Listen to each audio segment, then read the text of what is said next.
성탄의 절기에 우리 사회가 여전히 어수선하고 혼란스러운 가운데 있습니다. 역사의 주관자이시고 평화의 왕으로 이 땅을 찾아오신, 우리를 찾아오신 주님께서 하루속히 우리 사회가 건강하고 밝은 사회가 되도록 역사해 주시기를 소망합니다. 우리 그리스도인들이 나라와 민족을 위해서 더 많이 기도하고 또 좋은 지도자들이 세워져서 이 나라를 건강하게 이끌어갈 수 있도록 기도할 수 있어야 하겠습니다. 그런 일에 여러분들 구경꾼이 되지 마시고 나라와 민족을 위해서 기도하는 기도의 용사가 되어주시기를 부탁을 드립니다. 성탄의 절기에 나눌 말씀 가운데 요한복음서가 참 중요합니다. 요한복음서는 복음서들 가운데서 가장 단순하면서도 심오한 복음서라고 평가를 합니다. 기록된 헬라 언어가 문체가 아주 간결하고 순수한 단어들로 기록이 되어 있습니다. 그래서 헬라어를 배우는 신학생들이 또 과거에도 헬라어를 배우는 초보자들이 가장 먼저 성경을 공부할 때, 원문을 공부할 때 요한복음서를 가지고 공부하는 경우가 대단히 많습니다. 왜냐하면 쉬우면 깊이가 얕을 줄 알았는데 깊이가 아주 깊어요. 깊이가 깊으면서도 쉽게 기록이 되어 있기 때문에 그렇게 제일 먼저 공부하게 됩니다. 그런데 이 요한복음서의 신학적인 깊이는요, 대단히 무게가 있고 심오하다 그래요. 그래서 위대한 기독교 사상가들도 이 요한복음서의 메시지를 완전하게는 이해할 수 없었다, 그렇게 말합니다. 그래서 요한복음서는 말씀드린 대로 쉬우면서도 그 영적 깊이가 아주 깊어서 신학적인 의미로서는 아주 어려운 복음서로 알려져 있습니다. 그래서 요한복음서는 초신자들에게는 첫 번째 읽어야 될 성경, 교본, 신학자들에게는, 연구하는 신학자들에게는 수준 높은 교재로서 손색이 없는 성경이다, 이렇게 평가합니다. 그리고 성경이 예수님을 설명하고 표현할 때요, 마태복음은 다윗의 아들 이걸 강조를 많이 해요. 마태복음은요. 그리고 또 마가복음서는 예수님을 가리켜 하나님의 아들. 그리고 누가복음서는 그리스도, 구원자, 예수님은 세상의 구주, 이걸 반복해서 강조합니다. 그러면 자, 요한복음서는 어떤 걸 강조할까요? 눈치 빠르시면 금방 아는데, 성육신을 강조해요. 성육신 하신 예수님, 말씀이신데 우리 가운데 함께 하신 예수님, 로고스 예수님, 말씀이 육신이 되어 우리 가운데 거하심에 말씀을 강조하면서도 우리와 함께 하신 성육신 예수님을 강조합니다. 그러니까 성탄의 절기에 우리가 하나님의 말씀을 살필 때 요한복음서가 절기에 참 딱 맞는 말씀이라고 할 수 있겠습니다. 예수님은 이 세상이 창조되기 전부터 하나님과 함께 하셨고 또 세상이 창조될 때 하나님과 함께 일하셨다, 그렇게 기록하는 성경이 요한복음서입니다. 여러분들 성경 이야기만 하면 좀 딱딱하고 재미없다고 생각하실지 모르겠는데요, 옛날에는 책 사기도 힘들고 책도 잘 안 읽고 SNS도 발달하지 않고 어떤 대중매체가 발달하지 않았을 때는 성도들이 다양한 신앙의 컨텍스트, 다른 보조 자료들을 접하기가 어렵기 때문에 그때는 목사님들이 좋은 예화도 다양한 이야기도 많이, 목사님 먼저 책 읽고 설명도 하고 성경 말씀을 이해하기 쉽도록 하기 위해서 그런 걸 사용을 많이 했어요. 근데 여러분들 요즘 시대는요, 그럴 필요가 없어요. 여러분 이 교회에 오셔가지고 하나님의 말씀을 들을 때는요, 예화 많이 들으려고 내 마음에 감동되는, 참 내가 몰랐던 좋은 예화를 듣기 위해서 교회 오는 거 아니에요. 하나님 말씀 자체만 나누고 살펴도 시간이 부족하니까 여러분들 하나님 말씀에 집중하는 게 참 중요합니다. 자, 다시 말씀으로 돌아가면 요한복음 전체에 걸쳐서 예수님을 표현할 때 7가지로 표현합니다. 이런 것들은 꼭 기억하시면 좋아요. 나는 생명의 떡이다. 나는 세상의 빛이다. 나는 양의 문이다. 나는 선한 목자다. 나는 부활이요 생명이다. 나는 길이요 진리요 생명이다. 나는 참 포도나무다. 이렇게 7가지입니다. 7가지로서 예수님께서 자신을 설명해 주셨어요. 이거 하나하나가요 얼마나 영적 깊이가 있는지 모릅니다. 그럼 다음에 한번 다루도록 하겠습니다. 그런데 요한복음서에 가장 큰 2가지 특징이 있는데, 첫 번째는요, 마태, 마가, 누가복음서에서는 다루지 않는데 유일하게 성령님에 대해서 다뤄요. 요한복음서에서만. 그리고 2번째는요, 성육신에 대해서 다뤄요. 성육신. 성육신 하신 예수님, 인간이 되신 하나님, 이걸 집중해서 다루는 성경책입니다. 그래서 예수님이 어떤 분이신지에 대해서 가장 정확하게 설명을 해둔 성경책이 요한복음서입니다. 그래서 예수님이 도대체 누구신가 잘 모르시겠거든요. 요한복음서 읽으세요. 그러면요, 성령님의 은혜 가운데 예수님이 어떠신 분인지 깊이 있게 알 수 있고 만날 수 있습니다. 일컬어서 예수님을 가장 정확하게 표현한 복음서다, 그렇게 말하는데, 성육신 하신 하나님, 인간이 되신 하나님, 이걸 잘 설명해 준 요한복음서입니다.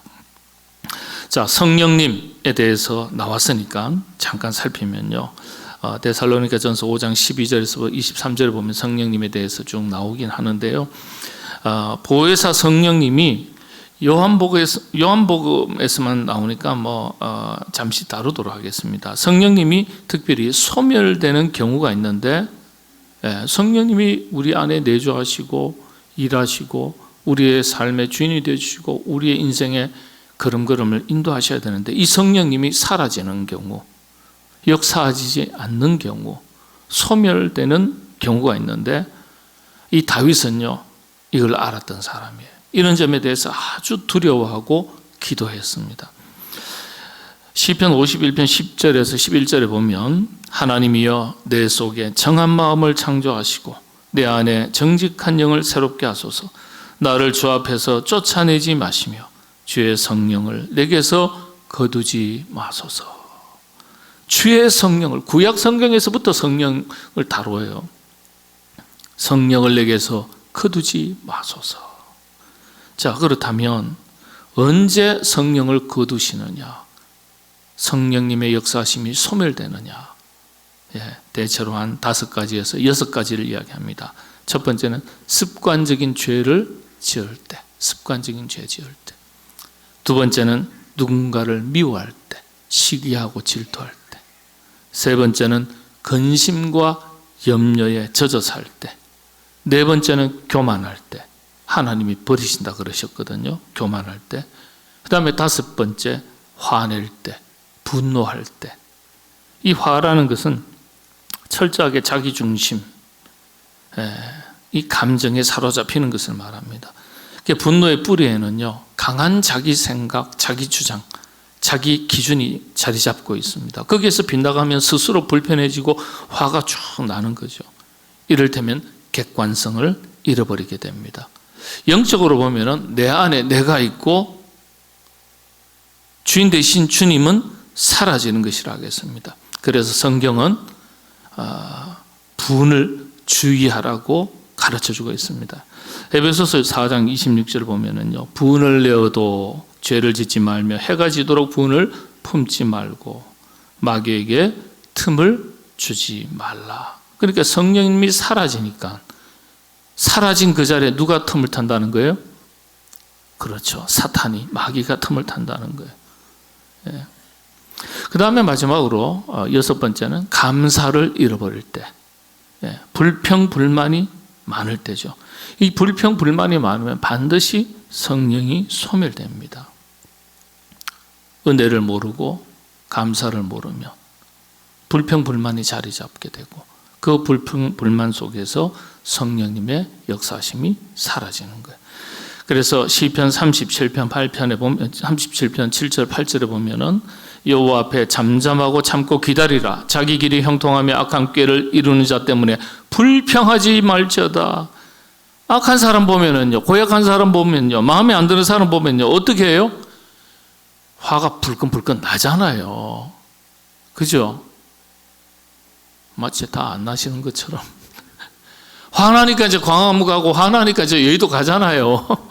예? 예? 예? 근데 하나님께서는 우리에게 뭐라고 말씀하세요? 여호와 앞에 잠잠하고 참고 기다리라. 아니 말이 됩니까? 어떻게 참습니까? 예?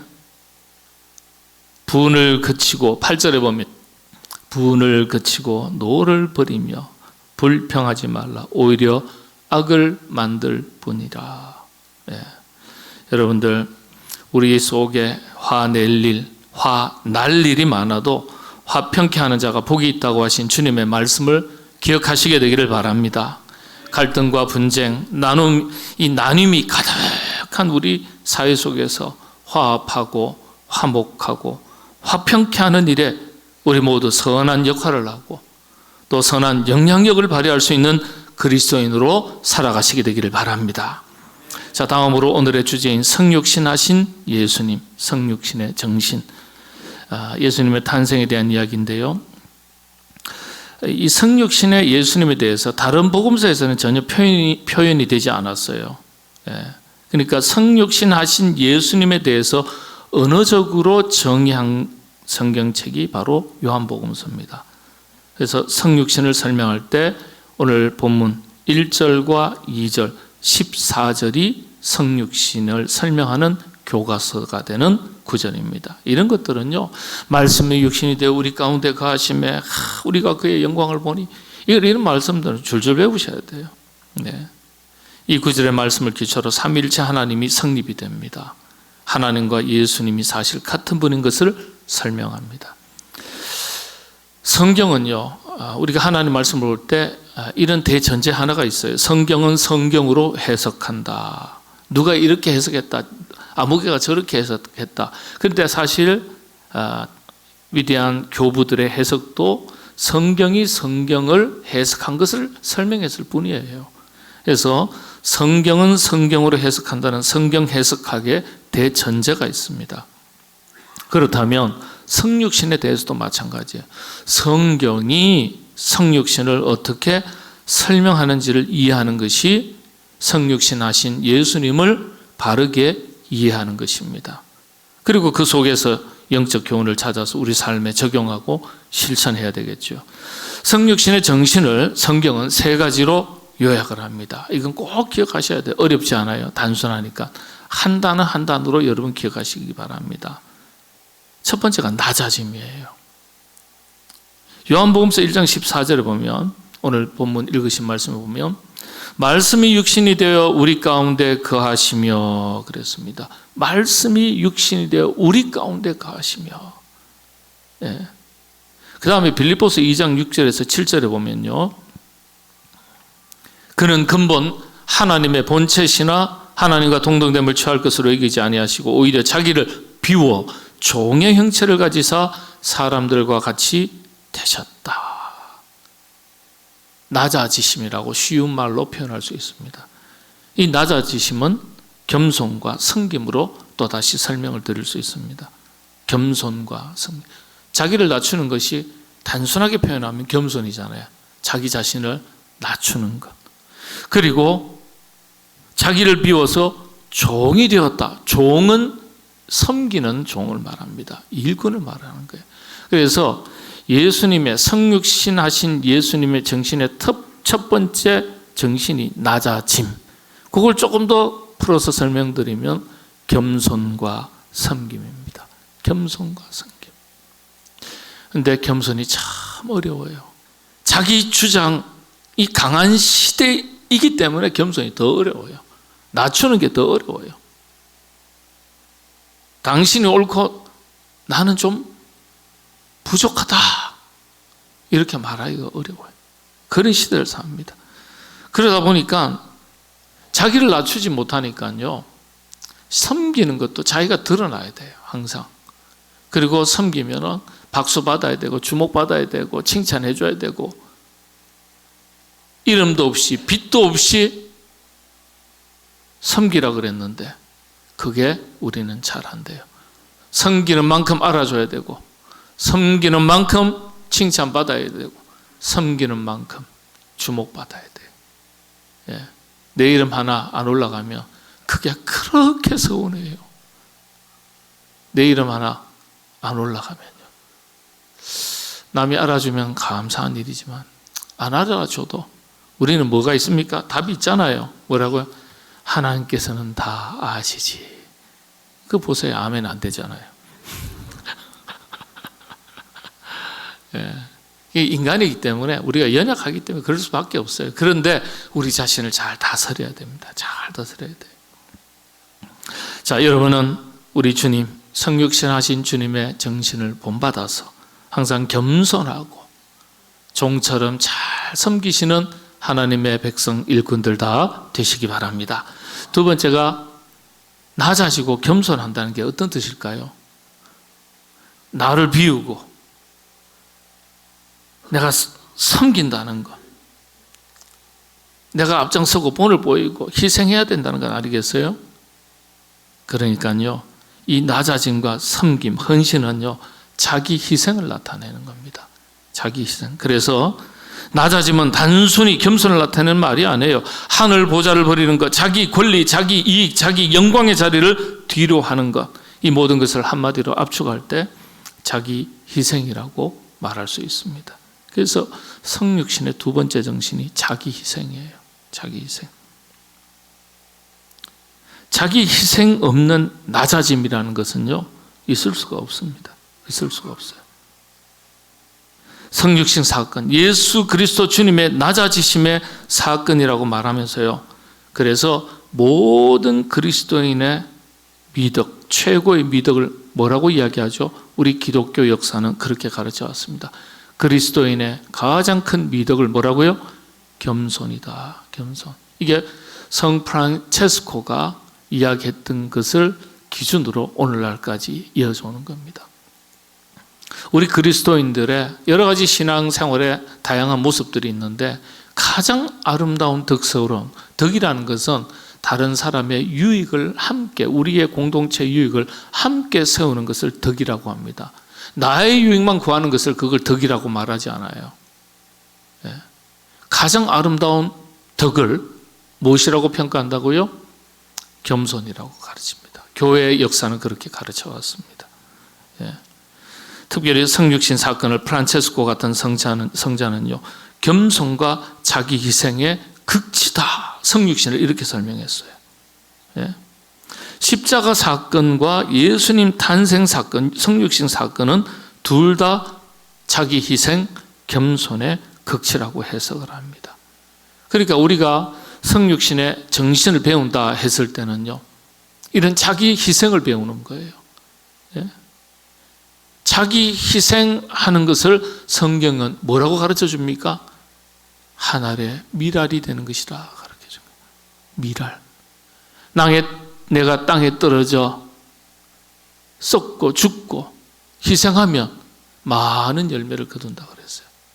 많은 열매. 죽지 아니하면, 희생하지 않으면 열매가 없다는 거예요. 우리 주님께서 하늘의 미랄이 되어서 이 땅에 오셔서 자기 생명을 내어주신 자기 희생의 사건, 성육신 사건이 있었기에 오늘 구원의 열매, 얼마나 많은 인류 역사의 구원의 열매를 거둘 수 있었습니까? 그러니까 우리가 다른 사람의 영혼을 구원하는 것은 우리가 할 일은 아니지만은, 예수님의 성육신의 정신을 배워서 나를 희생하고 내가 베풀고 나누고 섬기면요, 우리 자신이 하늘의 미랄이 되면 하나님 기뻐하실 우리 모두에게 유익이 되는 아름다운 열매를 교회뿐만 아니라 가정에서도, 살아가는 모든 삶의 현장에서도 풍성하게 맺게 될 줄로 믿습니다. 예. 마지막 세 번째가 성육신의 정신. 자, 여기서 우리가 더 깊이 들여다보면은요, 낮아지고 자기 희생이 가능하도록 하는 원동력이 되는 게 있습니다. 성육신의 뿌리라고 할 수 있겠죠. 낮아지고 겸손하고 섬기고 목숨까지도, 생명의 헌신까지도 가능하게 한 원동력 뭘까요? 사랑입니다. 사랑. 그래서 성경은 성육신과 십자가를 통해서 자기 사랑을 확증해 보이셨다, 이렇게 설명해 주고 있습니다. 로마서 5장 8절이죠. 우리가 아직 죄인 되었을 때 그리스도께서 우리를 위하여 죽으심으로 하나님께서 우리에 대한 자기 사랑을 확증하셨느니라. 낮아지시고 이 땅 찾아오시고 목숨까지 내어주시기까지 자기를 희생하셨던 그 뿌리는 뭡니까? 우리를 사랑하셨기 때문에 그렇게 하셨다는 거예요. 그래서 우리를 사랑하셨기 때문에 성육신 하셨고, 우리를 사랑하셨기 때문에 십자가에 자신의 생명까지도 내어주셨다는 거예요. 그렇게 하심으로써 우리를 향하신 하나님의 사랑, 자신의 사랑을 확실하게 증명해 보이셨다, 이런 뜻입니다.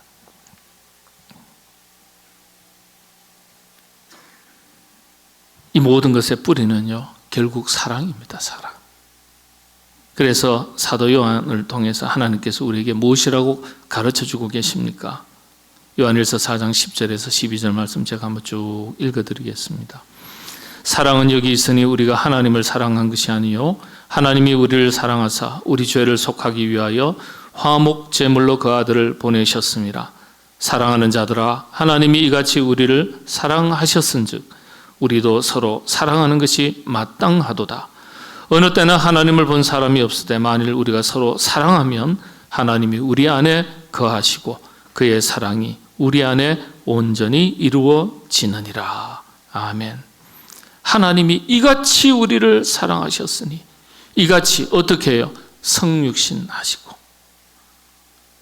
십자가에서 자기 생명을 내어 주시기까지 이같이 사랑하셨으니, 이 성육신을 정신을 배워서 우리도 서로 사랑하는 것이 마땅하도다. 우리가 서로 사랑하면 하나님이 우리 안에 거하시고, 사랑하지 못하고 시기하고 질투하고 미워하고 분노하면 우리 안에 하나님이 거하실 수 없는 겁니다. 네.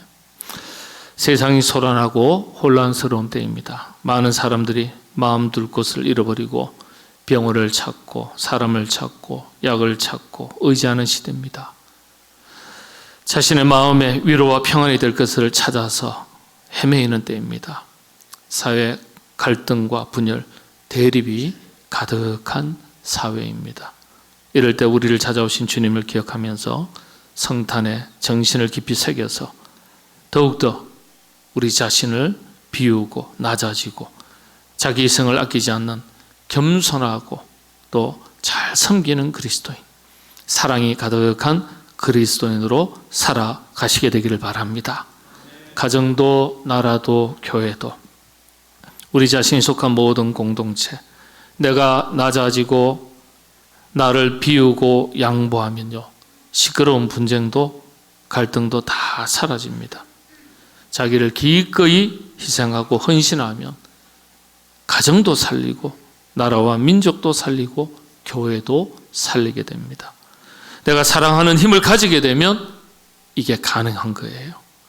사랑하지 못해서 자기 욕심에 사로잡혀서 자기 목소리를 높이면 화목과 화평이 깨어집니다. 오늘 우리 모두 예수님의 성육신의 이런 정신을 배워서 실천해서 가정을 화목하게, 교회를 든든하게, 나라를 밝고 건강하게 만들어가고 지켜가시는 여러분들 다 되시기 바랍니다.